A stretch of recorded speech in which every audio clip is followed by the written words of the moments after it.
We are looking at the 200h hatchback hybrid, Scott. F-Sport. F-Sport. So what you have here is put you to sleep silver metallic. I like this color. This color is amazing, but I'm so sick of silver cars.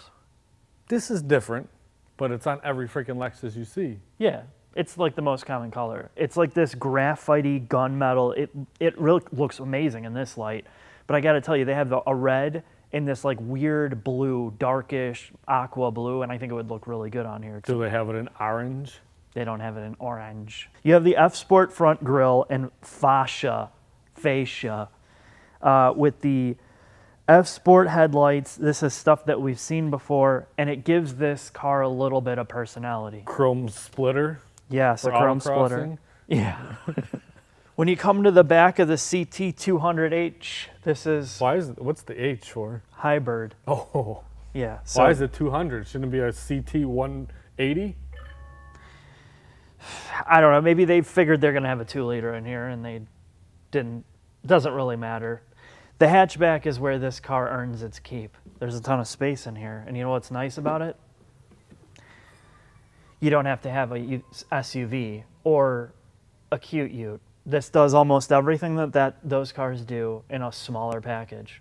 Like somebody I know recently that just had to buy an SUV for living in the city. This would be more optimal for that, and you get good fuel efficiency.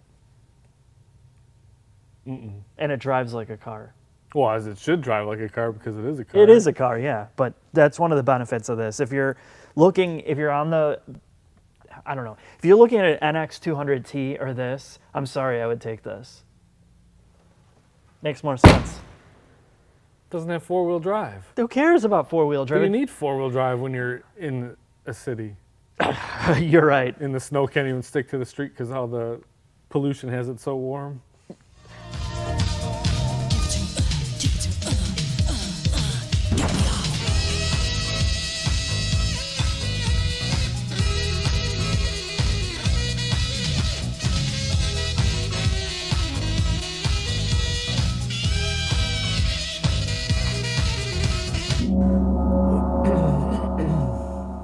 So now that we have the CT, or the compact touring, up in the air. 1.180H. Yes, the 1.8 liter. We have strut-based front suspension, virtually no use of aluminum. Except for the whole knuckle is aluminum. Yeah, which is, well, again, your eyes go right for knuckles. I don't know what it is with you, but you like them. Yeah, the entire knuckle and hub leading to the upright is all aluminum. So you do have that. There is some use of aero. This is a little bit older of a platform. Yeah. What are these called? There's a special name for those. I would like you to highlight them and point them out in the video once you research the proper name for those. I'm not going to use the proper name because I don't even know what the proper name is, and I'm not going to look it up. Let's just get that over with. Toyota's hybrid system is kind of the de facto in the world. They've pretty much started it, and they've evolved it to the point where it is completely stable, very reliable, and you would think that it's extremely complicated, but it's not. It uses 2 electric motors, MG1 and MG2. MG1 just acts as an alternator. It also acts as the starter. It gets the thing going and charges the high voltage system and the battery in the back. MG2 is the secondary motor, and it's what powers the car in hybrid, well, electric EV mode. And they can operate independently of each other, including also running the gasoline motor at the same time. And it sounds complicated, but I'm going to link a video to Weber Auto, which I'm starting to do more because they go into, well, the guy who runs it, the level of detail that he goes into, how it works, it's so stupidly simple when you see it just exploded apart. It's almost easy to recommend here. So I'm going to get in here, find this orange insulation. I'm going to put my special gloves on, my special shoes so I don't get killed. I'm going to cut a wire and act like if it's a mouse did it, and I want you to fix it if it's so simple. No, I'm talking about the mechanical aspect, not the electrical. Oh. but it all goes together. Without that, it ain't gonna work. Well, the electrical system, yes, it's more complicated. But the physical electric motors and the way that the gearing works on all that is surprisingly more simple than you would think to get all this working. And that's why it's so reliable. I jumped the gun. You jumped the gun. Well, if you wanted to disseminate the electrical system, be my guest. I just want to cut wires in the orange sheath. No, that orange sheath is dangerous. We can't have your life risked. Scott, you brought me to the middle of the car. Why? F-Sport aero treatments. No, those little fingernail-looking things are not why you brought me here. No. The catalytic converter Yes. looks pretty stout. It is stout, and this is a big assembly. It goes from there, you said, Up to the manifold. up to the manifold, which means one thing. It'll never go bad, so don't worry about it. No, it'll get stolen because this is probably worth more than my life is. Yeah, but I mean, there's a cat there, cat. Good luck getting up there. I guess you just reach up 4 bolts, cut the O2 sensor wires, be done. Yeah, except for the fact that this catalytic converter has a heat exchanger built into it. You have coolant lines Just running. cut the hoses too. No, you got to keep this thing cool. So yeah, okay, this is advanced emissions equipment here for sure. You don't typically see a heat exchanger built into the catalytic converter, but that's to get it up to temperature and all the fun stuff related with emissions technology today. Let's take a look at the back. Let's do that. So we made it to the back, Scott, and what you have in the back is double wishbone suspension. How do you feel about that? It looks like every other car on the road. No, it doesn't. This is a very compact double wishbone suspension in the back. It doesn't take up a lot of room, and I would take this any day over some torsion beam junk. Of course. But look at the sway bar links. That's a ride height sensor. Oh, it looks. It looks like a little mini. Sway bar link. That's probably all this car needs is that little nub there. But the big deal back here, Scott, is the thing that turns this from a regular mundane car into a sports car. Is this Lateral damper that they've installed to increase the rear end rigidity, which we saw on the NX200T, didn't we? Well, let's take a look under the hood. We've overstayed our welcome under here. what a rookie? Doesn't have hood dampers. No, it's a weight. Seen a McLaren. Just look at it. Lexus hybrid drive, Scott. 1.8 liters of pure power. You know what it's connected to? An eCVT. Oh. Yes, an eCVT. So you have a continuously variable transmission. You have a motor that is extremely efficient that can cycle on and off depending on speed, and it is completely powered sometimes by electric motors. Ooh. And where does it get all this power from, Scott? From the antenna that. No. I can't see what I was gonna say.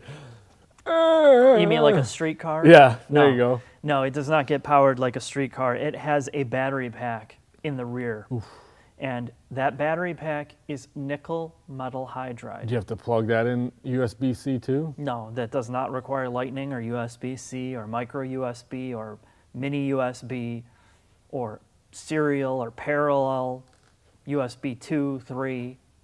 Oh, it takes the iPod, Yeah, right. Apple connector. Yeah, the Apple connector, whatever that was. Sorry, I didn't mean to leave out Apple people. So here's the thing about the hybrid system on this car. While it works extremely well and it is extremely reliable, there is a negative aspect of this, which we've talked about in the past. What's that? You have two drivetrains. You have a traditional gasoline-powered motor here, and you have an electric motor and battery pack. So people talk about being green, being more environmentally aware. And the reality is here is this, in terms of a production vehicle, is not any more environmentally aware as a standard 4-cylinder engine because you're adding a battery pack, you're adding electric motors, and you still have a gasoline-powered motor. Now what you're getting is better fuel economy, and that's the trade-off. But with a nickel metal hydride battery, the process to generate and create those batteries is very, very wasteful and pretty nasty to the environment. For mining for nickel, and the smelting process is really bad compared to how you mine lithium, lithium content in powder. That process is totally different. So if you're somebody that is totally environmental and you want to save fuel, you're going to do that, but you should also know some of the other details about what goes into this. And I like to talk about that because it's the reality of hybrid cars. Now, we're not in the world where you can afford a full electric. Full electric is not totally mainstreamed yet, so I get this, but you know, it's something to note.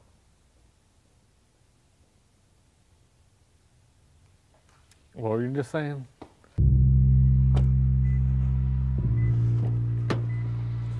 Yes. When you get into any Lexus or Toyota hybrid, it's almost always quiet because the car's usually off in EV mode. And that is something that is really nice when you're trying to creep into your driveway late at night after you've been out with some of the boys or women, whatever your thing is. And when you start to take off, usually this hybrid is almost always in EV mode, assuming the battery's charged until about 20 miles an hour or you get on the throttle.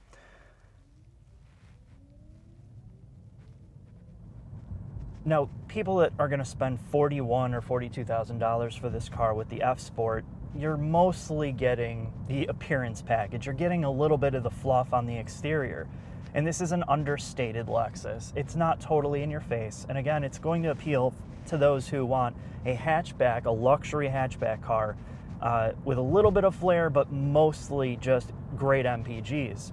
Now, the F Sport package, like most F Sport packages, they retune the dampers, they retune the spring rates, and in this specific car, you can tell it's much firmer. I wouldn't say it's over dampened, but it might kind of startle you if you're coming out of, like, you know, a mid-sized car or a Prius, for example. They're more softly sprung. This gives you an element of sport, namely in the steering, namely in the ride quality, and it may be offensive to some others. I'm not quite sure. And I'm going to get this out of the way almost immediately with this car. And there are sport mode buttons for eco, normal, and sport, and it changes the color of the LED and the cluster here. And this car is not about any type of performance. It is very, very slow. So let's just take a look at how this thing gets off.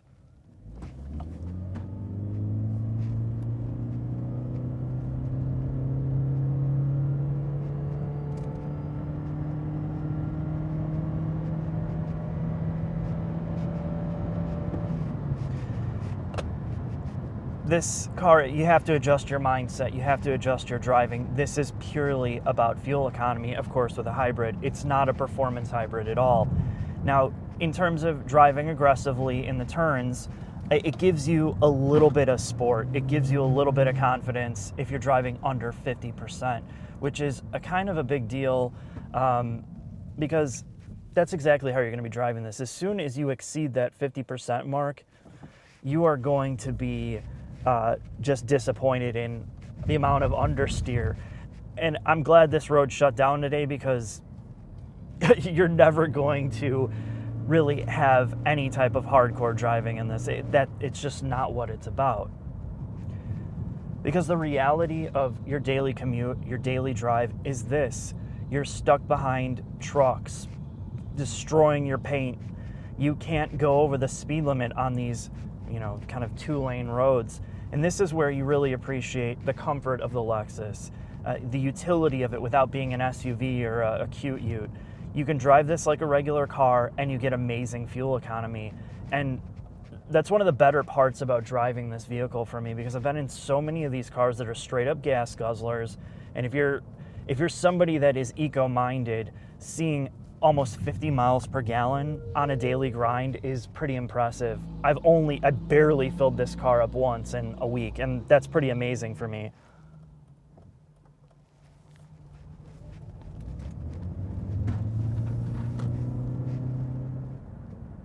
I think the biggest pro for the CT is the Japanese designed interior. The whole center section of the dash, the HVAC controls are utterly classic. The illumination at night where this is kind of goes green, it's like a throwback to the days of like the Nakamichi head units. Rotary knobs, physical controls for every single thing here. The armrests are padded, the knee area is padded.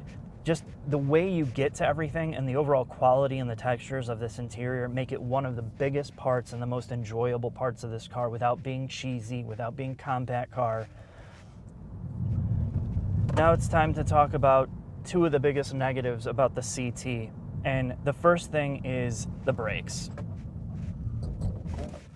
The brake pedal bottoms out, and that's likely because of the electronic brake booster. So when you get deep into these brakes, or when you start and you push on the brake, you feel the brake pedal hit the stop.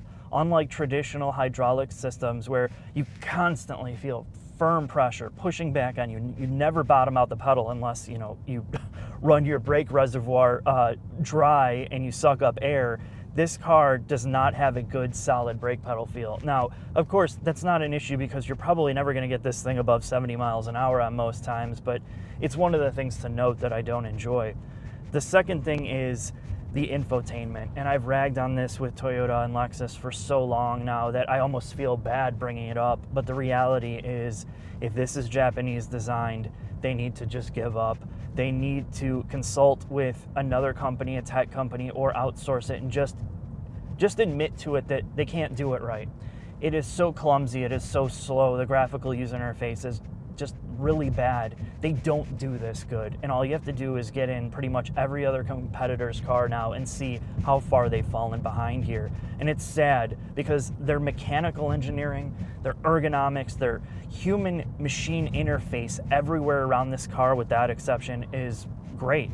And the sound system's good too. That kind of makes up for it. But really, the infotainment, the brake pedal feel, and some of the quirkiness of the drivetrain are one of the things that really hurt the overall experience. But the biggest thing with Toyota and Lexus is, despite all of that, you can almost guarantee this is going to be 100% reliable. This is a luxury car that is not going to bankrupt you over the course of the ownership. Yes, it has a dual drivetrain with a battery pack and an electric motor and a gasoline motor, but Toyota has, out of any company, proven that they can do it right and maintain just a quality feel and quality over the life of the car with very minimal maintenance and problems. And that alone, for most people, is going to be the biggest selling point of this Lexus.